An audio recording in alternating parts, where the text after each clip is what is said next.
Muy buenos días a todo este auditorio, a todos los presentes. Es para mí un placer introducir este panel y uno de los objetivos que tenemos los moderadores es que nuestros panelistas brillen, que nuestros panelistas puedan ejecutar su tarea. Vamos a empezar, sin mayor preámbulo, con un conjunto de preguntas para nuestros panelistas. Y queremos que en nuestro panel los retos de la paz, del proceso de paz, ocupen un lugar primordial. Quiero que empecemos con la doctora Patricia Bulla con la siguiente pregunta. Patricia, el modelo nacional de vigilancia comunitaria por cuadrantes ha ocupado un lugar central en el proceso de renovación doctrinal y mejoras en la planeación del servicio de vigilancia. ¿Qué retos tiene ese modelo y cómo puede dialogar con los retos de la implementación de los acuerdos? Esa sería una pregunta para Patricia. Para General Vargas, nuestro director de la DIPOL, quiero hacer la siguiente pregunta. ¿Cuáles son los retos que tiene la Dirección de Inteligencia en materia de economías criminales y coordinación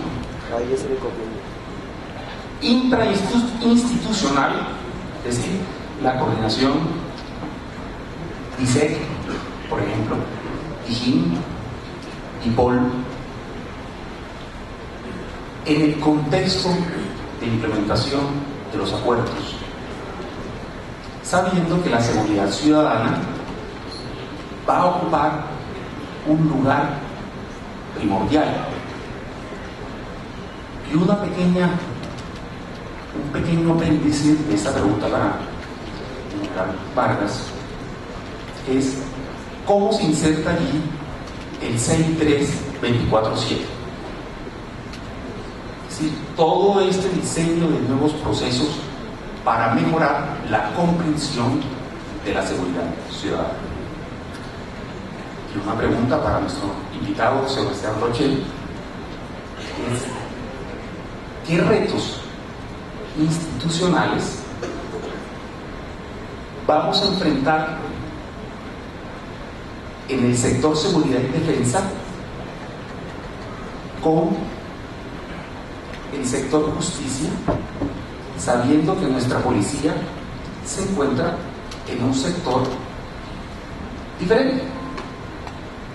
Normalmente las policías se ubican en los ministerios del interior, pero nuestra policía, por unas decisiones políticas e históricas, se ubicó en el Ministerio de Defensa. Eso es un diseño que representa unos beneficios, pero también unos retos. A partir de su experiencia internacional, ¿qué retos institucionales vamos a enfrentar en ese sentido? Podríamos empezar con Patricia Bulla, por favor. Bueno, muy buenos días, muchas gracias a la Escuela de Posgrados por esta invitación tan amable. Y refiriéndome a la pregunta que nos hace aquí nuestro ilustre moderador, yo pensaría que habría que empezar por pensar en cómo la policía va a contribuir para asegurar la paz. Digamos, la paz no llega de un día para otro y es el resultado de un proceso. Habría que empezar a pensar cuáles son esos retos inmediatos de la policía tras la firma de los acuerdos y cuál va a ser el rol de la policía durante la transición sin abandonar los objetivos de transformación de largo plazo a los que se va a referir el invitado internacional en este panel.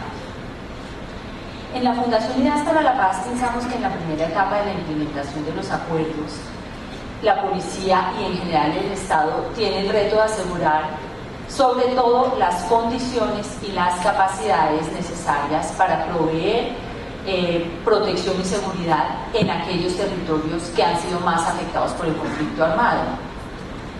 Esto quiere decir básicamente las zonas rurales. De manera inmediata el Estado tendrá que llenar el vacío que dejan las FARC, protegiendo a la población y evitando que organizaciones criminales y las redes de corrupción saquen provecho del momento de la transición. Y allí es donde comienza lo que se llama la etapa de estabilización, en la cual la policía tiene un rol fundamental.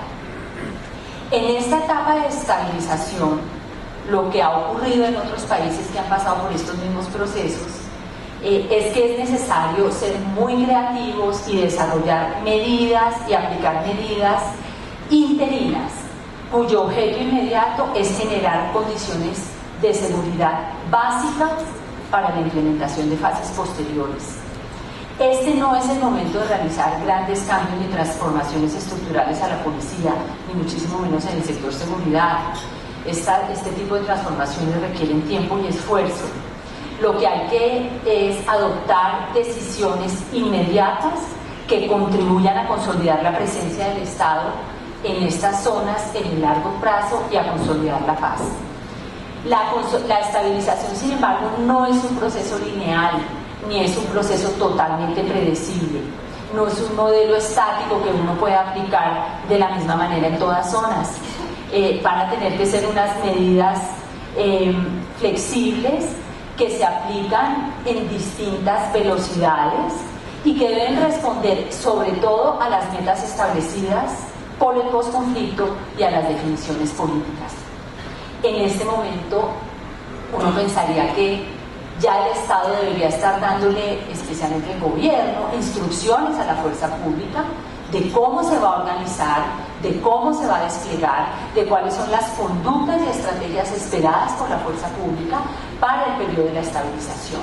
Ya deberían estar conformándose los equipos, ya deberían estar listas las zonas o los municipios que se van a priorizar y tener claro cuáles son los equipos, con qué prioridades, el personal ya debería estar capacitándose y la fuerza pública debería tener claro qué es lo que va a hacer. Y digo que lo debe hacer el Estado porque el Estado es el que rige la fuerza pública en Colombia. Afortunadamente, bueno, ya hay en este momento una persona a cargo del posconflicto, tiene 3 días de antigüedad, entonces esperamos que muy pronto esos lineamientos empiecen a producirse para la fuerza pública. ¿A qué se enfrenta la policía y en general la fuerza pública en estas zonas? Yo pensaría que hay básicamente 3 retos muy fuertes, 4 retos muy fuertes. Primero, recuperar su autoridad, teniendo en cuenta la limitada capacidad que hay en estas zonas para mantener el monopolio del uso de la fuerza y para hacer cumplir las leyes, proteger a los ciudadanos. Esta es una primera etapa en que el objetivo debe ser contener, reducir los delitos y la violencia de manera inmediata. Segundo, recuperar su legitimidad. Es claro que en estas zonas hay un débil apego de los ciudadanos a las normas y a las leyes y hay baja confianza en las comunidades, en las instituciones. Por lo tanto, restablecer la confianza en los ciudadanos en las instituciones de seguridad y justicia es fundamental. Por último, garantizar que haya capacidades. Ha habido una presencia institucional muy débil o muchas veces transitoria, con limitados recursos para cumplir las funciones básicas del Estado, falta de coordinación entre las instituciones y entre las intervenciones, con una enorme brecha entre las intervenciones de nivel nacional y las de nivel local.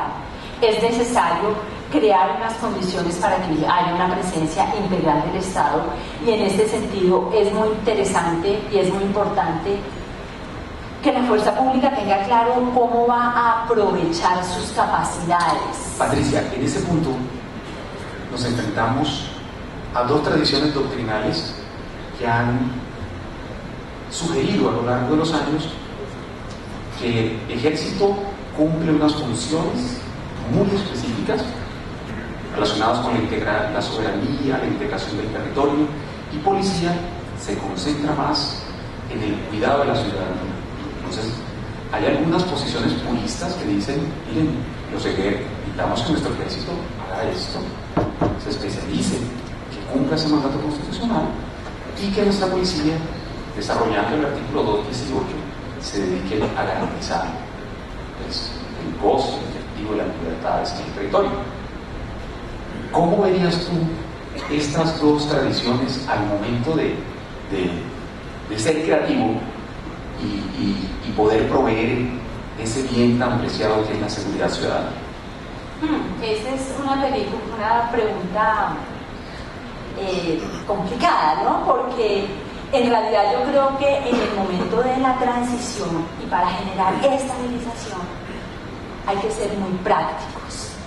Yo creo, y en la Fundación creemos, que toda la fuerza pública tiene la responsabilidad de contribuir a la paz y que es necesario examinar las capacidades con que se cuentan de manera que se pueda garantizar a los ciudadanos el tipo de seguridad que se requiere. Y eso me lleva al siguiente punto, y es que es necesario hacer un análisis espacial de lo que implica la reacción frente a los conflictos, y es de qué manera la policía va a continuar atendiendo cabeceras.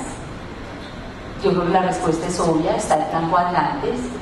En las cabeceras hay instituciones, de hecho todas las instituciones están aglomeradas en las cabeceras. Hay policías, hay cuadrantes, hay fiscalías, hay defensorías, hay inspectores de policía, hay bienestar familiar. Pero si uno se sale de las cabeceras y se va a las veredas, la cosa se complica. Hay menos policía, prácticamente no hay instituciones. ¿Y qué decir de las zonas alejadas donde no hay mucha población, pero sí hay población? Entonces la pregunta, Isabel, me parece que se orienta más: ¿y cómo vamos a organizar el dispositivo del Estado para atender esas veredas donde ha estado, digamos, el crimen organizado regulando la actividad económica y cívica, y esas zonas alejadas? ¿Tiene la policía toda la capacidad? ¿Conviene recargar eso solamente en la policía? ¿O tendríamos que pensar en empezar a generar unos equipos de trabajo mixtos, organizados de acuerdo con las problemáticas de cada zona, de cada vereda, de cada municipio, que permitan aumentar las capacidades? Es que es de la mayor importancia que el Estado reaccione rápidamente ya, generando seguridad. O sea, yo no lo veo imposible. Yo considero que es una decisión política, y también considero que nuestras Fuerzas Armadas tienen tradición de trabajo conjunto. No sería la primera vez que trabajen juntas. Lo que pasa es que una cosa es trabajar en una fuerza de tarea o en un equipo con un objetivo específico, a trabajar para generar estabilización, acercarse a la comunidad y generar condiciones para que el resto del Estado llegue y se consolide la paz. Esa es una visión distinta que tiene competencias distintas que habría que desarrollar. Eso nos conecta con la pregunta que hicimos al general antes. Tenemos unos retos institucionales grandísimos, una dirección de inteligencia que está reflexionando fuertemente sobre temas de seguridad ciudadana, que se adelantó con varios años a disparar nuevos procesos en seguridad ciudadana. Ahí la palabra es suya, general. Primero que todo, permítame saludarlos a los panelistas, a nuestro moderador, a todos los asistentes, grandes amigos que se encuentran hoy acá, Miguel Londoño, y por supuesto a todos mis compañeros policías que están acá. Me presento, soy el brigadier general Jorge Luis Vargas Valencia, director de inteligencia de la Policía Nacional. Agradecer por esta invitación, Miguel García, un gran honor para el servicio de inteligencia y por supuesto de manera personal. como varias cosas a partir de la pregunta y de las reflexiones, y en aras de precisamente de generar este panel, enriquecerlo. Con todo lo planteado por la doctora Patricia, con quien venimos desde hace muchos años con la Fundación teniendo un intercambio muy importante en esta dialéctica de la seguridad y sobre todo en este nuevo escenario. En este nuevo escenario voy a decirle que en lo que acaba de plantear estamos absolutamente convencidos que ya estamos trabajando, ya comenzamos para dar ese parte de tranquilidad a todos, ya comenzamos, hemos tenido reuniones de toda la cúpula policial con el ministro y la parte estratégica en varios lugares del país en donde estamos planteando eso. Aquí hay un trabajo por capacidades, definitivamente en ese sentido nos estamos moviendo, porque no quiero repetir parte de lo que iba a decir, está muy alineado con lo que usted acaba de plantear, entonces no quiero repetirlo, sino más bien decirles que estamos trabajando en ese sentido de aprovechar las capacidades instaladas de la fuerza pública en aras precisamente del desafío. Para nosotros en la policía el primer desafío es el desafío del territorio. Lo hemos hablado con funcionarios del Ministerio para los Conflictos, con múltiples organizaciones académicas, y ahí tenemos claro que debe ser una intervención diferenciada, rápida, con capacidad, que no solamente atraviesa los estamentos de seguridad, no, ahí debemos llegar autoridades, debemos legitimar factores de cómo se dirigen esas autoridades, fiscalía, bueno, un elemento transversal en esos territorios. Ya estamos trabajando en eso y vamos a utilizar las múltiples capacidades que tiene Colombia, además con una cosa, y aquí, doctora Patricia, quiero indicarle que, y para todos los asistentes, si hay algo que los colombianos, la sociedad tiene claro en este momento, es que la capacidad de respuesta de su fuerza pública, Colombia como tal nos ve como un todo en términos de seguridad, nos ve como un todo y está muy posicionado en la confianza y credibilidad de los colombianos por sus propuestas de vida, y eso lo queremos mantener. O sea, digamos, cambiar eso sería muy difícil para la sociedad en general, entender que si no trabajamos como un todo, que nos ven como un todo, sería complicado para las autoridades, para el ciudadano en común, además para nosotros mismos, porque tenemos una tradición de tal vez 15, 20 años en donde venimos trabajando de una manera conjunta y coordinada, muy de la mano, que yo creo que hoy el cambio se está dando es por eso. Si nuestro presidente lo repite constantemente, si las FARC están sentadas y si el ELN va a entrar a una fase pública, es por la accionar de la fuerza pública. Nuestro presidente lo acaba de repetir en la ceremonia de la FAC el viernes pasado. Entonces, eso no lo podemos cambiar. Pero para meterme un poco aquí en términos de la pregunta, ¿en qué estamos trabajando en términos como estratégicos, policialmente hablando, y sobre todo desde el punto de vista de integrar toda la información que hay de cara a Colombia en un país de la normal o en posconflicto, como en varias cosas? La primera, definitivamente, en entender primero que hay una transformación evidente de los fenómenos que afectan al ciudadano, y aquí hablo de todos: crimen organizado, la convivencia propia, los fenómenos sociales, y en eso, digamos, tenemos que tener una claridad absolutamente detallada de que ahí juega un papel muy importante todo el análisis diferenciado que haga la Policía Nacional. No tenemos grandes carteles, ya no hay una amenaza a la institucionalidad, hoy no podemos decir que Colombia va a ser un estado fallido como producto de los carteles en la época de los 90 y 80, no, hoy la amenaza es diferenciada y el crimen se transformó, los fenómenos de seguridad y de convivencia también están transformados en el país, desde el hurto hasta la forma en que los ciudadanos se relacionan como tal, y lo estamos entendiendo desde nuestro análisis integral. Tercero, hoy la policía también es diferente frente a esos fenómenos. La forma en que actuamos, ha habido 4 grandes momentos, y lo analizamos desde inteligencia, en donde nosotros hemos marcado una pauta de actuación frente a los fenómenos de convivencia en Colombia. De una época de seguridad nacional y la actuación propia de la policía en un momento de seguridad nacional.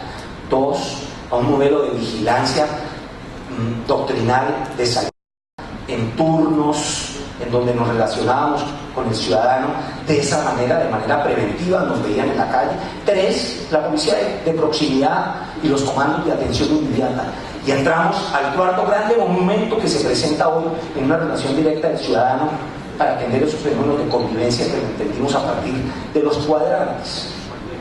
Los cuadrantes dan un momento muy interesante, los creamos antes de la negociación, pero están instalados hoy en la seguridad y la convivencia. Pues, ¿qué nos faltaba? Transversalizar esa actuación de la policía para entender aún más los fenómenos con lo que se viene entonces hacia la normalidad.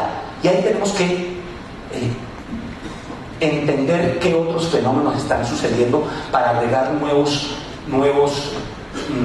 ingredientes. Por eso no quiero repetir lo que decía la doctora Patricia, porque estamos trabajando en eso. Cómo vamos a trabajar de manera conjunta y coordinada en eso que los colombianos entienden como un trabajo único de sus fuerzas de seguridad, de su fuerza pública. 2, cómo mejoramos esa cercanía al policía a través del modelo de cuadrantes. Y ahí inteligencia juega un papel muy importante, que es entender los fenómenos integrales. ¿Para qué? Combatir el crimen, mejorar la seguridad y la convivencia, y la actuación de la policía para hacer territorios más seguros, pero lograr transformaciones sociales. General, uno de los retos que tenemos a nivel de policías metropolitanas, que es donde policías metropolitanas, y es donde se concentra el grueso de los problemas de crimen y convivencia, es la coordinación entre las seccionales de inteligencia por nuestras seccionales de investigación criminal con vigilancia. Ese diálogo requiere un nivel, una gran conversación a nivel estratégico para que J1, el comandante, el subcomandante y el comandante operativo tengan la capacidad de apoyarse y coordinar los esfuerzos de las especialidades y modalidades del servicio para atender esos fenómenos. ¿Qué papel está jugando DICOLEM? Hay un nuevo, esta pregunta es muy importante, como se decía, como los 4 grandes momentos de lo que ha pasado en lo estratégico, de la forma en que se manifiesta la policía con la ciudadanía, en la forma en que prestamos el servicio. Esos 4 grandes momentos. Hoy, entendiendo lo que está pasando y preparándonos desde hace 4 años, hemos venido aplicando un nuevo método que lo hemos referenciado, conceptualizado, no solamente en Colombia, sino en varios países, y lo hemos denominado el análisis integral de seguridad y de convivencia, que creemos que con la entrada de los nuevos alcaldes, gobernadores, consejos, asambleas, para responder puntualmente con la pregunta, pero es muy importante contextualizarlo, podamos de alguna manera entender focalizadamente los problemas a partir de varias herramientas de carácter científico y propias de recolección de inteligencia para la seguridad y de la convivencia, lograr una apreciación de lo que está pasando en el territorio para que en los comandos de seguridad ciudadana unificadamente se creen a partir de yo no puedo decir que es una doctrina, pero es una doctrina diferenciada en la planeación y la ejecución del servicio, actuemos coordinadamente de acuerdo con capacidades y focalizadamente en el territorio. No solamente esperamos hacerlo en las ciudades, sino en lo rural. Ya estamos en eso, vamos alrededor de unos, perdónenme la cifra, estamos hablando hoy de unos 115 AICEC sobre las zonas más críticas y está sistematizado, análisis integral de seguridad y de convivencia. Es totalmente nuevo, es una herramienta que nos está empezando a dar muchísimo conocimiento para la planeación y la ejecución del servicio, que transversalizado con las autoridades y desde los comandos de seguridad operativa y ciudadana nos va a dar unos resultados, yo creo que diferenciales a lo que venimos haciendo. Y una última curiosidad, ¿cómo se conecta el CI 324/7 con todo ese gran esfuerzo? El CI 3 es ya no una herramienta, sino es una realidad de carácter del servicio de policía que es transversalizada a nivel nacional. Es transversalizada a nivel nacional, Bogotá lo va a tener, Medellín lo va a tener, Cartagena esperamos que se replique en todo el país. Y va a ser una de las, dentro de los planes de seguridad vamos a volver a la ley 62 y vamos a presentarle a los alcaldes, mi general, que esto es una muy buena, en el marco de la ley 62, los planes de seguridad, la presentación a alcaldes y gobernadores, de lo que hablábamos hace un rato, nuevamente hacer esa unión, y ahí va a estar el CI 3 completamente integrada para la toma de decisiones y por supuesto para los análisis integrales de muñeco y convivencia. Muchas gracias. Sebastián.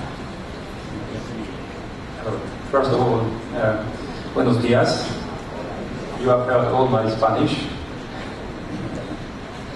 I'm very happy that you've invited me here again, one more time.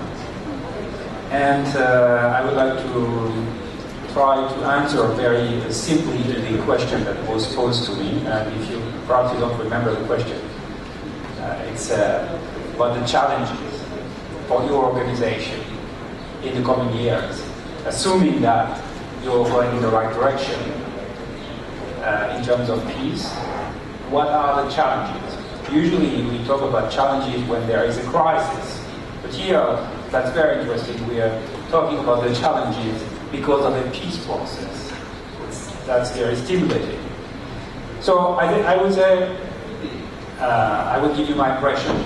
It's based on what I've done during the last 15 years. I spent my life studying studying police, studying police organization, police structures, police doctrines, and I've worked as an advisor to the European Union government in Turkey for security sector reform. So I'm speaking as an academic, of course, on the one hand, but also as somebody who was in charge of assisting the government. And government of Turkey is the 20th largest in the world. So it's not a small failed state, it's really a big country with huge forces, a bit like you have in your country, with 80,000 staff in Bogota alone.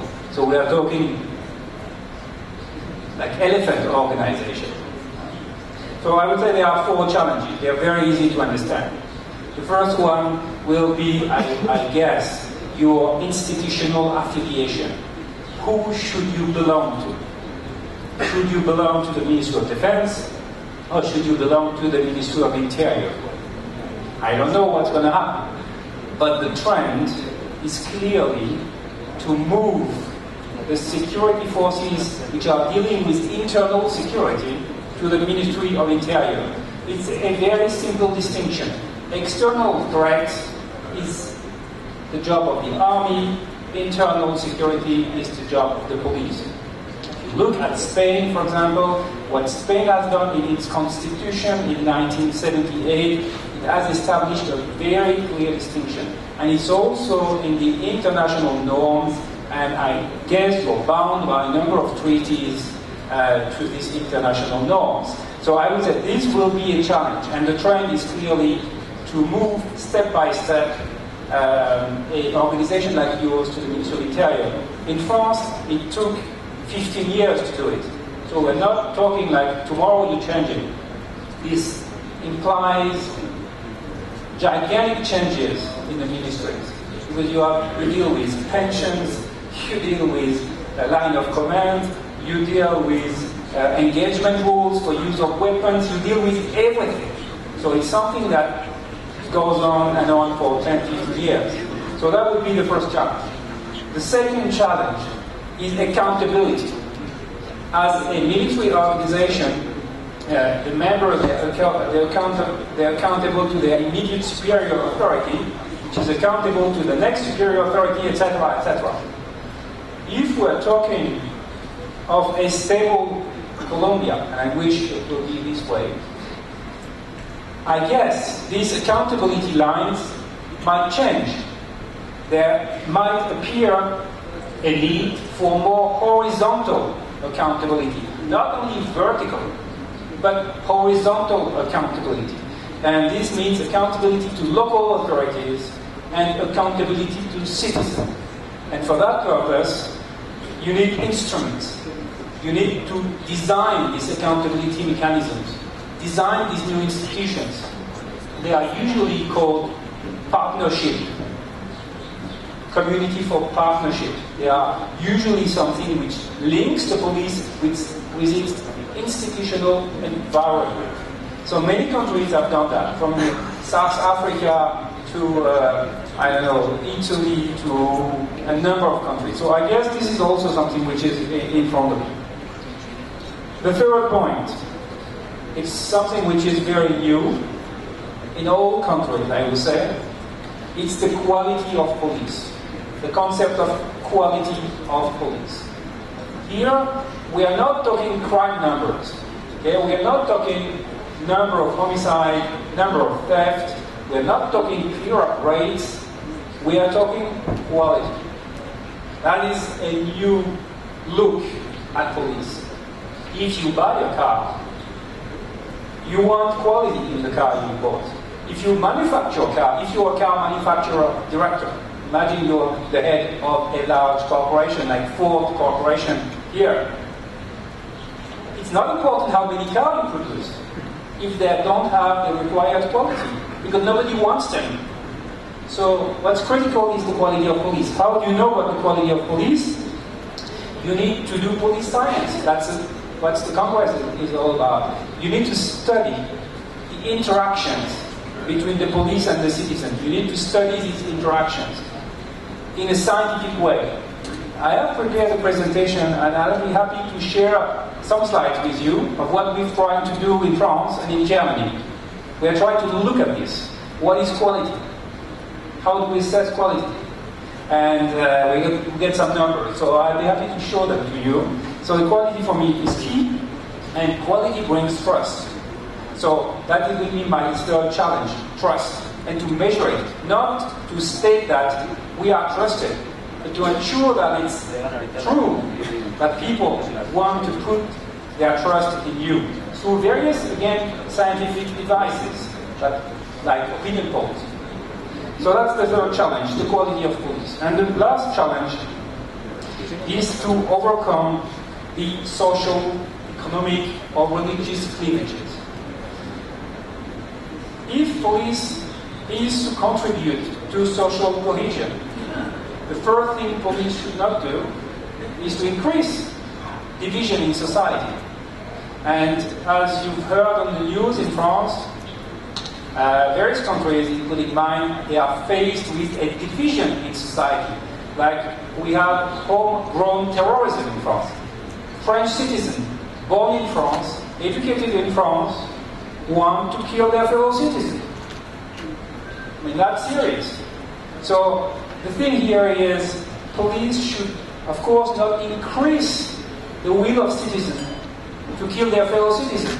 And how is it possible? I would say simply, and it's, of course, it's not that simple, but the thing is equality, equal treatment, fair treatment, so that no one resents the police and resents the state and wants to get rid of the existing system. So that's the solution, the only solution I can think of for overcoming social divides is to ensure that police is actually treating everyone equally. And that's not achievable only by law. It's not only something you write in law. It has to be monitored. There has to be a verification mechanism. So the question and the challenge will be, who will be verifying that everybody is treated in an equal way, And various nations have found various ways of doing it. In Spain, you have the defender of the people, for example. In France, we have the defender of rights. So in every country, there are mechanisms, not every country, but the countries that want to go in that direction, there are mechanisms to ensure that there is equal treatment. And that building this mechanism is a challenge. Thank you for your patience. Okay. Sebastian, thank you very much. I have two questions for Sebastian. The first one is, how can we change the military culture in our police institution? And the second one is, what is the most appropriate way to change the operational results addiction? No, so I'm not sure you want to change the military culture, because all police, civilian police or military police, they're all hierarchical organization. So even if you move to a different direction, you will still be a hierarchical organization with a line of command. So this will stay. And you will be loyal to the government. It will stay. So there are a number of features that are not meant to stay. What might be a challenge is what I've mentioned. This idea of accountability to people which are around you, not above you, around you. Again, the mayor, the citizen, like explaining what you do to citizens and answering their questions, and explaining why you succeed or why you fail. And this is not very comfortable. People are not used to it. So I would say changing the culture is what I've mentioned, like looking at the quality of what I do. It's not how many people I've stopped, it's how I stop people on the street. Because that's where you gain trust. You stop people in a fair way, they trust you're doing good. If you stop the same people and they believe they are not treating fairly, they believe you're doing bad. So I would say these are the elements in the culture that might evolve. Thank you, Sebastian. The last one. What is the relation that you perceive about social cohesion and multicultural traits in our society, or even French society? Yes, I think first of all, in democratic societies, police forces they are an element of cohesion. In fact, it's their highest goal. The goal is not to stop people. The goal is not to send people to jail. The reason for that is the values, so that common values are preserved. So the idea here is that how can police contribute to common values? If you increase the diversity of the population, this is a challenge. This is obviously a challenge, because you have different groups of people, they want different things and have different values. So they perceive the law in a different way. In culture, for example, men and women are not equal. If the law says you should treat women and men equally, some people, they perceive the law as something hostile to them. But the people who adhere, they like the idea of equality between men and women, they perceive the same pieces of legislation as very good. So if you increase diversity, for me the only solution is what I mentioned, is equality. People will believe they belong to something in common if they feel they are treated equally. Thank you very much, Sebastian. Creo que Sebastián nos acaba de llamar la atención sobre 4 temas, 4 retos muy importantes que tenemos como sociedad. Sebastián no solamente nos habló del cuerpo de policía, sino del cuerpo de policía y su relación con toda la sociedad. Un primer punto es recordar esa gran tendencia de la pertenencia de los cuerpos de policía y su paso en 15, 20 años de los ministerios de defensa a los ministerios del interior. Pero esos son procesos lentos, requieren tiempos grandes de transformaciones políticas. Segundo, la accountability, es la vocación de la policía para rendirle cuentas a la sociedad. Y fíjense que eso es uno de los grandes esfuerzos de la policía de los cuadrantes. y es que la sociedad identifique a sus policías, a ese servidor que protege ciertos bienes jurídicos, la calidad del servicio y el tratamiento por igual a poblaciones muy diferentes. Esos son grandes retos que tiene nuestro cuerpo de policía. Creo que con esto nosotros podemos abrir una serie de preguntas con el auditorio. No sé si alguno de nuestros panelistas, por favor. Yo creo que aquí, separando un poquito la pregunta, pero muy rápidamente, en un par de minutos, indicar muy puntualmente y como enfocado al panel, en qué estamos haciendo frente al tema de seguridad desde lo que le corresponde a la policía para la paz. Lo primero, y quiero hacer claridad sobre eso, nos estamos enfocando mucho, por supuesto, en el territorio, porque es que ahí confluye todo, ahí confluye el comportamiento social, ahí confluye el crimen. Entonces, estamos mirando el territorio porque ahí vamos a actuar, y no solamente en la paz, sino para asegurar que la paz se dé.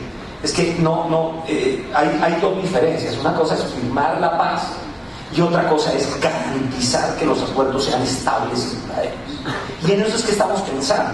Es que con la paz, nuestro presidente dice que Colombia tiene que ser un país normal, pero la paz tiene que ser estable y duradera. ¿Y dónde se va a dar la paz? En el territorio. Ahí tiene que estar nuestro principal foco. Segundo, tiene que ser una policía con una capacidad de prevención y anticipación muy grande pensando en ese territorio. Y ahí tiene que estar el esfuerzo. Tercero, hay que ver la convivencia de manera diferenciada. Si la convivencia en los 70 y en los 60 era una cosa, hoy la convivencia la atraviesan muchos temas. El crimen organizado, lo que nos están reclamando los ciudadanos es que haya una policía efectiva frente al crimen. Segundo, los temas de relacionamiento social entre el ciudadano. Tercero, los problemas de transformación social que vive el país. Hoy hay muchas cosas que están afectando a las comunidades, la falta de agua, en donde estamos directamente relacionados con ellos, para decirles a ustedes cuáles van a ser los problemas del futuro. Nos están bloqueando el país y hay debates en el Congreso sobre el uso de los SMART, para indicarles que la convivencia está transformada. Cuarto, el gran reto, y con este concluyo, es la forma en que la policía se relaciona con el ciudadano. Acabamos de venir del Banco Interamericano de Desarrollo y con UNASUR en un par de conferencias sobre seguridad ciudadana. La doctora Patricia estaba allá. Decirles como dos cosas. Una de las grandes temas de hoy es cómo la policía se relaciona con el ciudadano. Tiene que cambiar esa forma. Y segundo, que la policía o los cuerpos policiales, es la tendencia del continente, tienen que seguir siendo oficiales y estatales. Y de ahí hay un gran reto en la administración del cuerpo.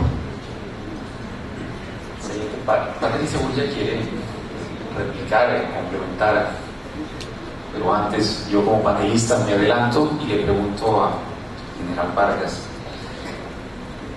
Usted tiene dentro de la DIPOL, usted tiene un centro de inteligencia prospectiva, y hace varios años ese centro sacó un libro sobre narcomenudeo que ha llamado mucho la atención en varios espacios institucionales, porque la ciudadanía reclama mucho la venta y consumo de droga en calle. Ese libro se anticipó por varios años a uno de los temas que más preocupan a la ciudadanía. Acaba de publicar también un libro sobre minería ilegal, donde muestra las complejidades del control territorial de Batrín, FARC, ELN, y allí se muestra esa interacción compleja de actores. ¿Cómo se pueden conectar estos dos productos, si se quieren, dos productos de inteligencia, con los retos para la paz? Ese es un muy buen ejemplo, digamos, de lo que como cuerpo policial estamos haciendo en términos de lo que viene, pensando prospectivamente y haciendo la sumatoria de muchísimos datos. Y ahí es donde creo que a partir de esos dos ejemplos es donde como cuerpo policial y de manera inteligente tenemos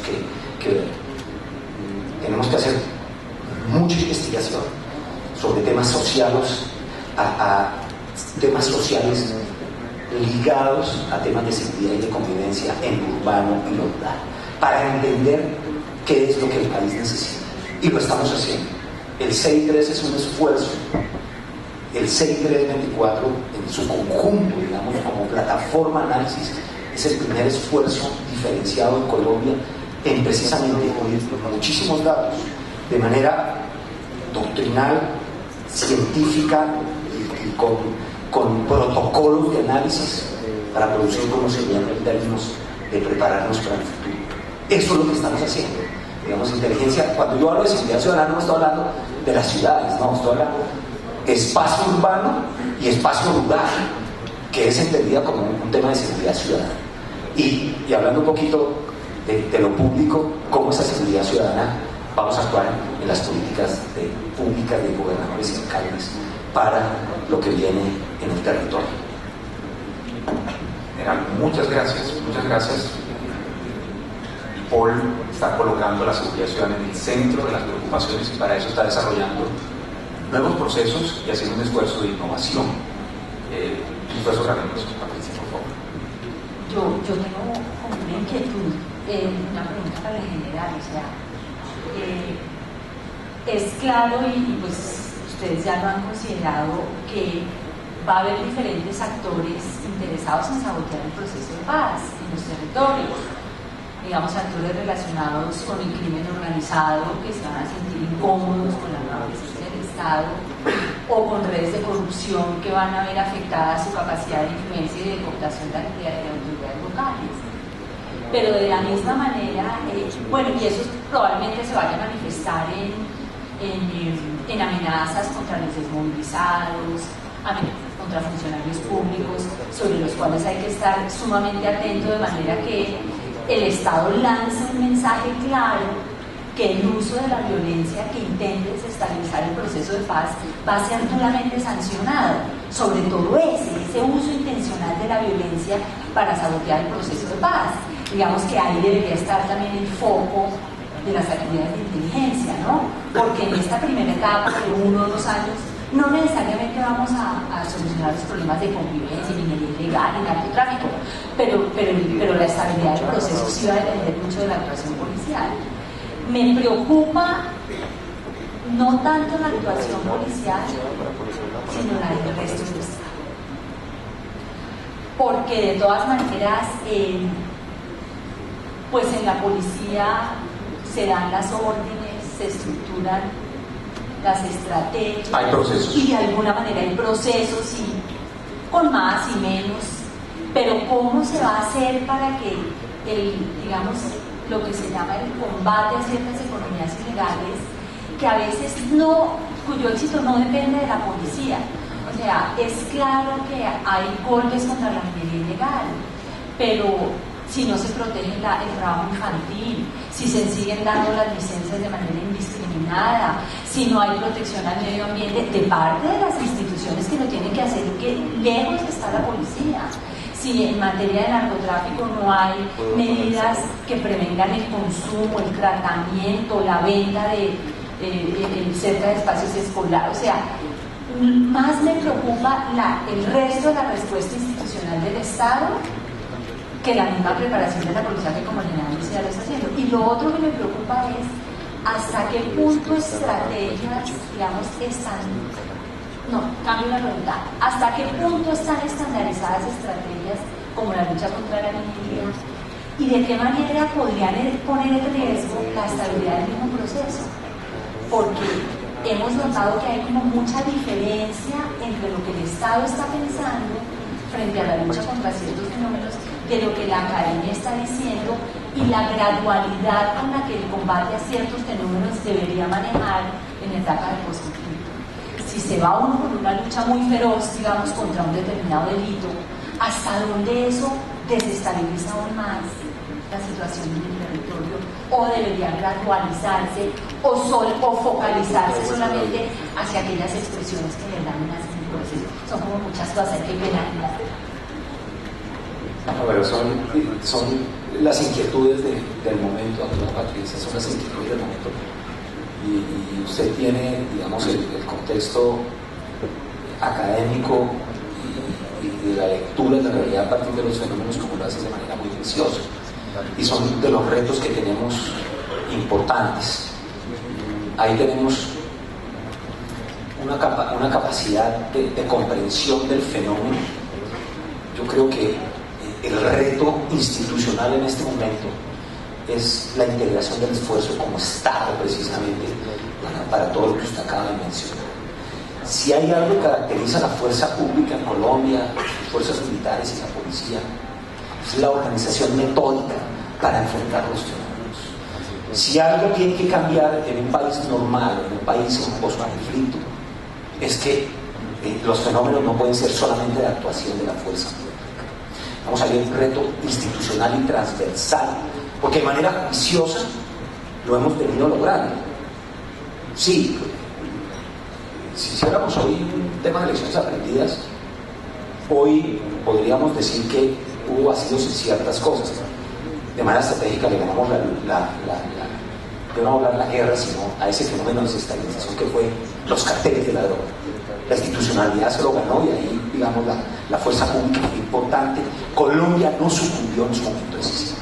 Hoy el terrorismo está sentado, fue producto de la voluntad de la sociedad, pero traducido en una efectividad de la fuerza pública, traducido en una efectividad. Hoy tenemos identificado el fenómeno de las bandas criminales y la operación Agamenón es un ejemplo de intervención frente a fenómenos que pueden ser una amenaza a los acuerdos para que sea la paz estable y duradera. Entendido el Clan Usuga como la gran amenaza. Usted lo plantea de manera, ahí digamos el gran reto es cómo institucionalmente actuamos transversalmente. Tenemos 10 minutos para hacer preguntas a los panelistas y aprovecho mientras ustedes preparan sus preguntas para hacerle una última pregunta a nuestro invitado internacional, a Sebastián. Es la siguiente, relacionada con la corrupción y la calidad de la policía. Sebastián, you talk about the quality and some kind of indicators about police performance. What is your statement about the corruption, police corruption, in this quality indicator? That's a good question to pose in this audience, I guess. I was assuming that the corruption is not a problem when I counted 4 challenges. Of course, the first and the core element is the trustworthiness of the ruling elite. So it's very unlikely that a government is trusted if there is corruption. And corruption destroys the entire chain of trust in society. We have a number of studies about that. You know that there are some organizations like Transparency International doing an assessment of corruption. We are doing it also in the surveys that I couldn't show to you, but we are doing this in these surveys. We are asking citizens about corruption, either if they try to get something, by paying, or if they were offered, like you can go in exchange for a certain amount of money, so active or passive corruption. So we're using opinion polls, we're using tools to measure the extent of corruption at a lower level, like the contact with police officers, and we're using like the Transparency International Index to measure corruption at a higher level, based on information of various officials that are actually working in the anti-corruption processes. So yes, that's the core of the quality of government. That's the number one issue in quality of government. Muchas gracias, Sebastián. Queda abierto tenemos unos 10 minutos, por favor. Vamos a entregarle nuestros micrófonos a nuestro auditorio para que podamos conversar, por favor. Claro que sí. Por favor. Disculpen esta falta de protocolo, pero tenemos 10 minutos. Muchas gracias. En el curso de la conversación que ustedes sostenían, se preguntó la opinión de uno de los participantes acerca de la cultura militar de la policía. Mi pregunta ¿es que acaso en Colombia se critica la cultura militar de la policía? Y si es que se critica, ¿qué aspecto en particular se critica? Creo que esa es una pregunta general, por favor.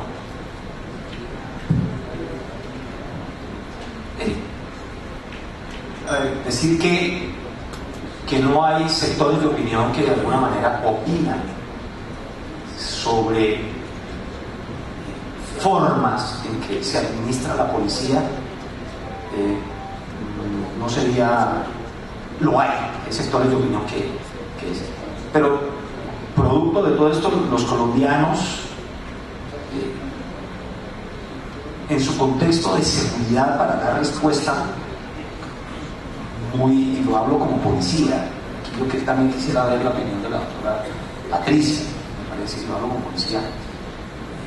Estas 4 o 5 generaciones que han tenido en los últimos 70 años en la policía, creo que nos ven como parte del estamento de seguridad, y yo estoy de acuerdo con lo que decía Sebastián. Digamos, hay una línea de mando.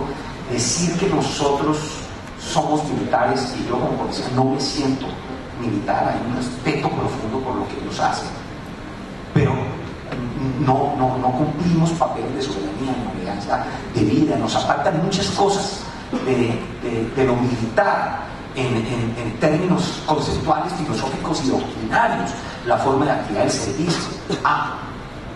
Hay una línea de mando que la adoptamos con muchas policías en el mundo y muy bien lo decía Sebastián, en la administración, que hoy decir que la policía de Colombia es militar porque tiene grados o rangos, yo como policía no lo siento, nos diferencian en muchas cosas, en cumplimiento a la ley, el Código de Procedimiento Penal, la Constitución de Colombia, el Código de Disciplina, lo tenemos diferenciado.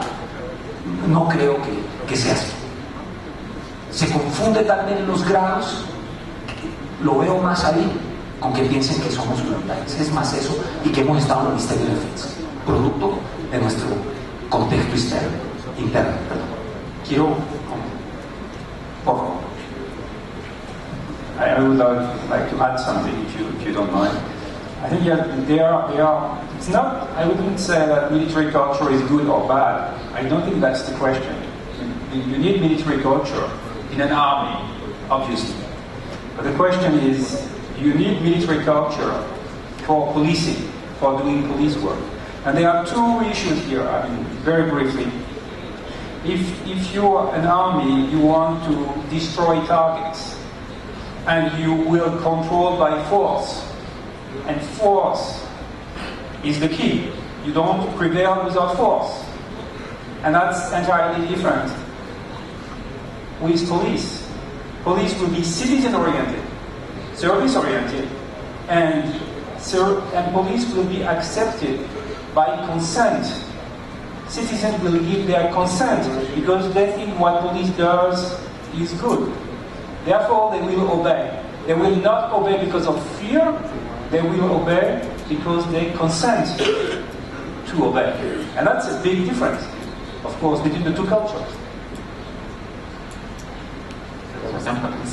Pues sí, frente a esa pregunta, digamos, yo creo que hay que diferenciar, porque es que aquí hay como varias policías. O sea, una es la policía que uno encuentra en las ciudades, que es la que implementa el Plan Nacional de Vigilancia Comunitaria por cuadrantes, que es totalmente orientada a la ciudadanía, tiene una estrecha relación con los alcaldes, que son los jefes de policía de las ciudades, y esa es una policía totalmente civilista. Lo que pasa es que hay sectores en esta nación que no tienen esa experiencia y que por la fuerza del conflicto se han enfrentado con una policía más dura, una policía de fuerza y muchas veces con el ejército.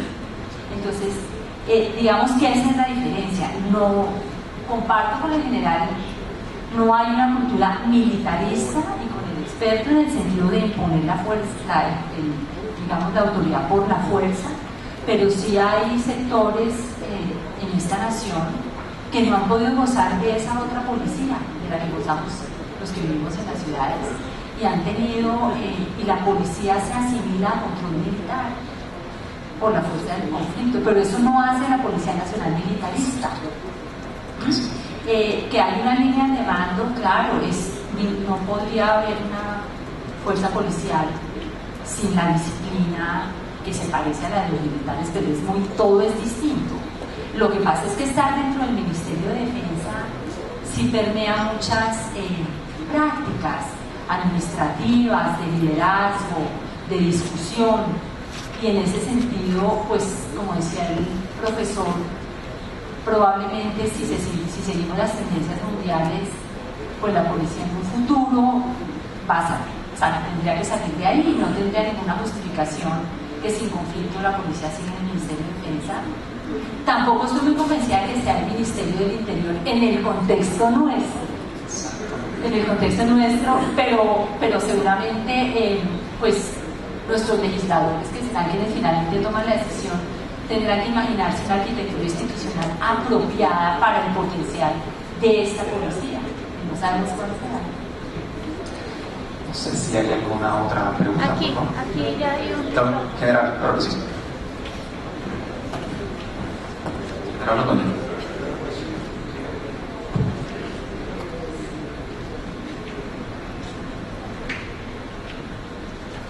Bueno, por mi intermedio habla una experiencia ya larga. Estamos cumpliendo 65 años de ser policías, entregados a esa sociedad que era la policía, una institución eminentemente civil. Nosotros no podemos negar que estuvimos bajo el mando militar más de 50 años. Y eso forma tablas, establece atavismos, costumbres y antecedentes, incluso mitos que afectan la conducta propiamente policial. En consecuencia, eso es que la policía militar, porque se le asimila a lo militar, y que la gente no lo diferencia, porque es lo mismo, dice mucho. Y dice mucho cuando la sociedad está interesada en que su policía responda a la necesidad de estar siempre al lado del hombre, estar siempre con la gente. La policía tiene que estar con la gente, y para estar con la gente tiene que desvestirse, desnudarse de todo antecedente militar.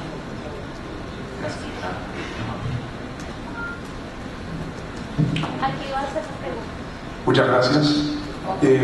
Obviamente, hoy vemos en toda América Latina que la tendencia en términos de seguridad pública y ciudadana, uso estos dos términos, dice que hay un debate, no voy a entrar en él, tiende a través de los cuerpos policiales a dos funcionalidades muy importantes, que son la prevención y la gestión de riesgos.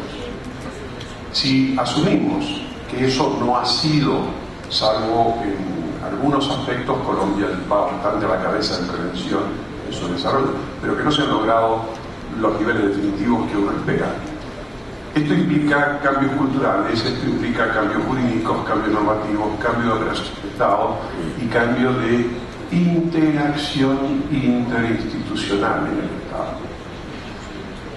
Lanzarse a buscar la prevención y la gestión de riesgo y lanzar a los cuerpos policiales a eso y hacer trabajar a las áreas de inteligencia en esto, que es una inteligencia totalmente distinta y muchísimo más compleja, como muy bien expresó el general, sin el apoyo concreto de todo el Estado, es un riesgo para la seguridad del país y para los cuerpos policiales. Entonces mi pregunta es si no están pensando en Colombia en crear un área interinstitucional, explícita, formal, que se dedique directamente a ver todos los cambios que hay que introducir en Colombia para actuar en prevención y gestión de riesgos. Muy amable, es un gran reto es organizacional, porque es poner en el centro del trabajo policial su trabajo preventivo, y incluso esto aliviaría muchas cargas en materia de persecución penal. Es todo un tema de rediseño del Estado. Bueno, queremos darles... claro que sí, general, por supuesto. Por supuesto. De nuestro personal uniformado. ¿Alguna pregunta, por favor? Buenos días. Atrás. ¿Quién tiene nuestro...? Acá. Perfecto, sí. Buenos días a todos y todas. Quisiera formular una pregunta a nuestros respetados panelistas en el siguiente sentido. Duramos en un tema de conflicto interno más de 50 años. Eso hizo que nuestra policía y los diferentes actores tendieran a cambios para confrontar este flagelo. Ahora bien, nos enfrentamos al llamado posconflicto. Una vez tengamos la firma del proceso de paz y las FARC estén del lado bueno, pongámoslo en ese sentido, podríamos decir que va a mutar o va a cambiar la convivencia en Colombia. Entonces, no podemos descartar el hecho de que no todas las FARC están sentadas en el proceso de paz, o no todas han asistido a las mesas de negociación de La Habana. Debemos partir del punto que más o menos el 30% de las FARC está condensada en no acuerdo de paz. ¿Qué va a pasar con ese 30%? ¿Va a mutar en la misma subversión? ¿Va a mutar en delincuencia organizada? ¿Va a recibir un tratamiento de delincuencia común? ¿La policía va a mantener la línea de división que tiene en este momento con sus diferentes especialidades a la que se vio abocada por el conflicto interno, o sencillamente va a recuperar la esencia del 218 de la Constitución Política en forma preventiva? Muchas gracias por esa complejísima pregunta. Esa es una pregunta, creo que como sociedad y institucionalmente vale la pena responder. No sé de dónde salen las cifras, me imagino que basadas en algún, digamos, algún estudio que han hecho. Estamos en eso precisamente y no tenemos alguna cifra todavía para decir ese es el esfuerzo institucional que estamos haciendo todas las inteligencias para saber qué porcentaje. Yo lo que puedo decir acá es que hasta el momento lo que hemos visto es que no hemos visto una factibilidad en este proceso. Como inteligencia estatal, y podría hablar de manera oficial, no la hemos visto hasta el momento. Yo no he visto ningún frente que quiera separarse del proceso. Yo estoy hablando de dirección, inteligencia de la policía, no hemos visto alguna organización al interior que quiera separarse del proceso. Todo lo contrario, lo que hemos visto es mando, dirección, comando, etc. Con todas las dificultades que tiene el proceso. Segundo, ese es el reto que tenemos para discutir precisamente lo que viene, y estamos en eso. Estamos en la materialización del estudio para saber cuáles van a ser los territorios, estructuras, qué va a ser, cómo queda, cuáles van a ser las dinámicas del territorio. Hay una subcomisión técnica que ya fue anunciada en términos de la preparación para los conflictos, que la tienen, están precisamente de Vidal Naranjo, de lo que va a venir frente a los acuerdos hechos. Y yo creo que aquí, digamos, de alguna manera lo decían ya los dos rápidamente, cuando uno persigue a las FARC no somos militares, es que el delito de rebelión es un delito del Código Penal y le corresponde a la policía perseguir a los rebeldes. Hasta cuando eso cambie, es un deber de la policía, aquí no hay nada militar. El delito de rebelión existe y hay que capturar a los rebeldes. El porte ilegal de armas en concierto para delinquir, y aquí no hay nada militar, por eso nos corresponde perseguir a los rebeldes. Que ellos se llaman guerrilleros, eso es otra cosa. Ellos se autodenominan, y yo quiero decirles que el Código Penal no ha cambiado para la policía, por eso es que la policía jamás estuvo inmersa en el conflicto. Desde el punto de vista policial, siempre estuvimos criminológicamente persiguiendo a delincuentes. Ya el tema es macro de Estado, de por qué se está negociando. Pero quería hacer esa salvedad muy puntual, por eso es que no, en la policía no hay divisiones, hay entes especializados como la investigación criminal, como las operaciones especiales de policía para emplear las capacidades frente a lo que los delitos hay, pero jamás fuimos militares ni nada por el estilo, estábamos cumpliendo la ley. Muchas gracias, general, por esa aclaración y sobre todo que es una posición de Estado, es una posición institucional. Una última pregunta de... buenos días, señores panelistas y señores asistentes. La pregunta mía es la siguiente. Viendo que mi general habla de que vienen trabajando fuertemente ya en el posconflicto, me trae una preocupación que en el posconflicto se nos presente un escenario como el que se está viviendo en Honduras, con una criminalidad bastante alta, dado que nuestro territorio es más extenso, tenemos más millones de habitantes y tenemos más actores de violencia en nuestro territorio. ¿Qué se ha diseñado, qué se ha programado, qué se ha planeado para contrarrestar esta situación? Y la otra es que si se han referenciado con ellos, se han tomado contacto con ellos, cuáles son las fallas, porque les ha quedado grande la criminalidad en Honduras. Gracias. Bueno, muchísimas gracias por su pregunta. Decirle que en Honduras tenemos una asesoría muy grande, más de 120 policías asesorando al gobierno de Honduras. Precisamente Colombia se ha convertido en un hub de elecciones aprendidas positivas. Hoy la carretera tiene que ser muy rápido porque estos son temas altamente complejos para responderlos en 3 palabras. Pero hoy tenemos la actuación de la policía cada día es mejor en el territorio.